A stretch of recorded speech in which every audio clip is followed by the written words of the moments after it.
nitwa Sadi nkorera umuseke. Ikibazo cyanjye kiragana kuri perezida wa federasiyo y'amaguru. Nabazaga nibyo Stefan aragarutse, ese ingamba ni izihe? Hari n'ibyo wenda mwamutumye notama wenda bishobora kuba birimo AFCON abanyarwanda bakumbuye, ariko suretse kubyiyemeza hazakorwa iki? Ingamba mwafashe nka federasiyo y'umupira w'amaguru mu Rwanda ni izihe? Kuko kubyiyemeza ni kimwe, ariko hari n'ibifasha kugera kuri izo ntego. Nka federasiyo y'umupira w'amaguru mu Rwanda rero, ingamba mwafashe ni izihe kugira ngo ya kakaza atasoje azakagereho? Murakoze.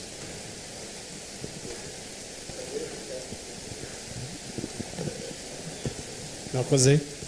Nitwa Patrick, nkora kuri Fine FM. Mfite ikibazo kimwe ku mutoza ndetse no kuri president. Nyuma y'imyaka hafi 11 umutoza w'Amavubi Constantine yasize Amavubi nyuma y'amezi 8 gusa amaze kuyatoza. Kuva icyo gihe umusaruro w'Amavubi usa n'wasubiye hasi ugereranije n'ibyari byubatswe. Twavuga ko kudusiga kamwe mu mazi abira biri mu byo mwamuhembeye ngazagaruke. For the coach, Mr. Coach, it's been a long time since Amavubi got their first qualification for AFCON. Since then, Rwanda fans expected progress quickly. If results don't come immediately, how patient should the country be with your 2 years project? Thank you.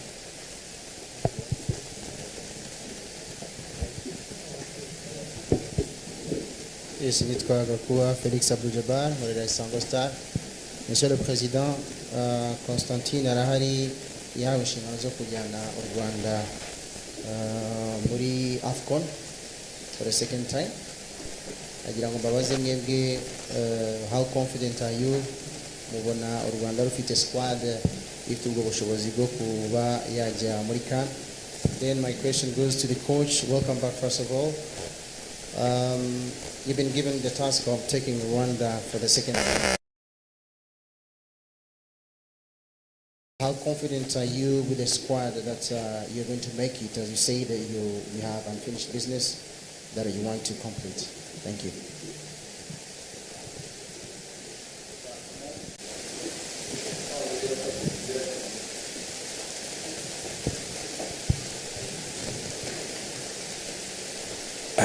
Good evening. Sorry. My name is Amon Nwamanya from KT Place. My question goes to the head coach of Amavubi. Hi, coach. Welcome back. Since you left Rwanda, we have had many and different coaches, but none of them have achieved Amavubi's goals. And I think that's why you're here, coach. So my question is, what should we, me as Rwandan, what should we expect from your return, coach? Thank you. Last one for this session, Kwizigira. Murakoze cyane. Nitwa Kwizigira Jean-Claude muri RBA. President nagira ngo mbabaze ko ikijyanye n'imyiteguro ya FIFA series. Nabaze kutubwira ko ibihugu bizitabira byose byamaze gukonfirma ko bizaza. Icyo tubabaza ni imyiteguro yacu, twe duhagaze gute nk'abantu bazakira irushanwa. Dufite stade bizakira amarushanwa, ariko stade surtout Nyamirambo yo iracyafite ibibazo. Murabikora iki kugira ngo FIFA series zitangire turi à la page? Then for coach, it's been like 11 years that you left Rwanda. So did you manage to follow news on the team and to be aware of where we stand and what we need so that we can qualify for the AFCON? Thank you. Mr. President, if you allow me to Okay, so let me first give the coach the opportunity to respond first, and then I will respond on my questions.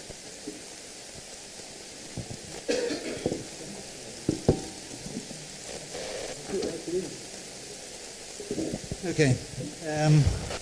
I think I'm going to respond to all the questions at the same time because they're quite similar in yeah? Thank you. I think the most important part of the question is how we have declined since I have left and why is that the case. I can't say as to why. All I can say is that I'm going to fix it. It will not be easy. I think there are a lot of things that we need to do. Maybe not all in one day, but I would like to do as many things as possible in one day. There's 24 hours in a day, so what should you expect? No surrender. We're going to fight. I think the minimum requirement from players is effort. To want to play for your country is the greatest honor any athlete can have, is playing for your country. So that alone is the motivation to play for the Amavubi. How long you play is up to you, but I think we have to make some changes going forward. It will not be easy, there will be difficult things.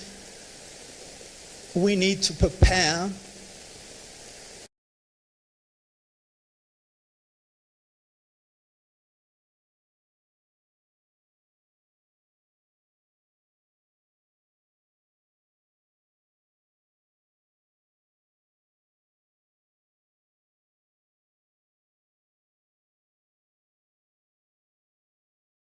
and lost 7. Those are our last 12 games. Something is wrong. I will fix it.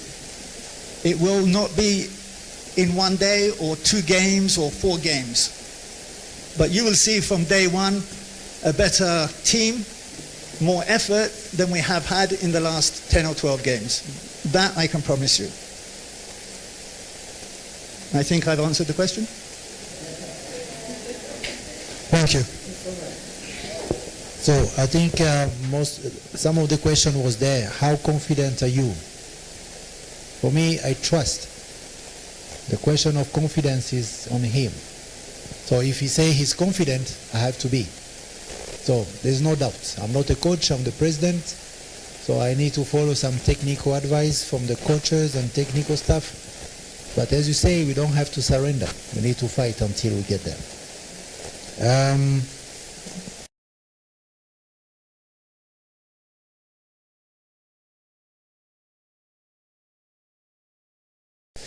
nk'ejo bundi ngira ngo amakuru abantu babonye bavuze ati amatara yongeye aragiye kuri Nyamirambo dufite FIFA series, ariko icyo gihe ikibazo cyari kiri ahandi atari muri stade. Ikibazo cy'amashanyarazi muri rusange muri stade cyarakemutse.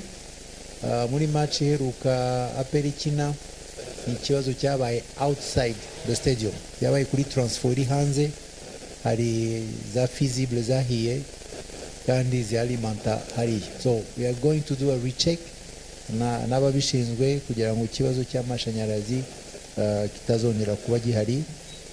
Stade ubwayo barimo kubikora neza ku bindi bijyanye n'ibisabwa kugira ngo cyemerwe gukinaho, kugira ngo tuzaba turi on track muri iki cyumweru kwa 4 niyo twari twihaye intego yo kurangiza ibintu byose bigomba kurangiza kuri stade y'Inyamirambo.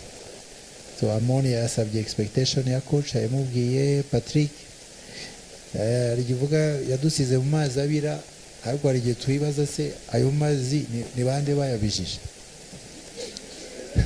So sometimes chicken and eggs, ariko reka noneho turebe ko aje mu mazi ameze neza atemba, reka turebe ko tugerayo.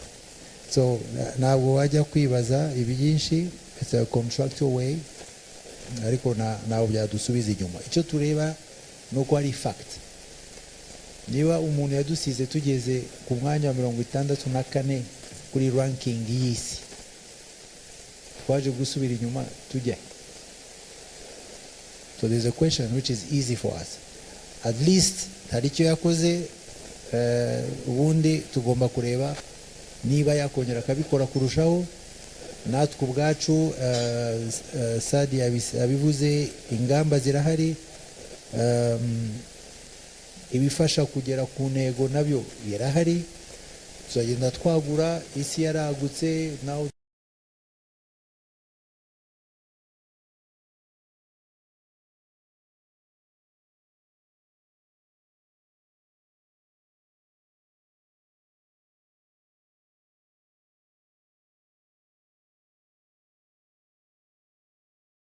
wifasha abakinnyi gukina, ariko bibaha at least a way to visualiza umupira no how urimo kugana. So ibyo byose rero tuzabikora, nabo tuzahutaza kubikora, cyane cyane tugamije gutsinda. Ikindi ni uguha imbaraga our national team. When you say our national teams, ni players bahamagarwa gukina muri national team. The national teams bisubiremo, ntabwo ari promosiyo uba uhawe, ahubwo uba uhawe icyizere wonyine kiguchallenging.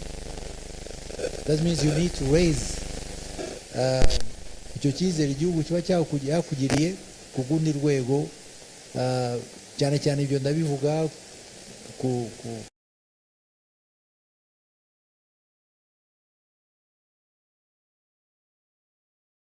muri second division ashobora kudakinira Amavubi, ariko ndetse nabo hanze guhamagarwa akaza gukina, it really a pride for a player. So tugomba rero kubiharatanira.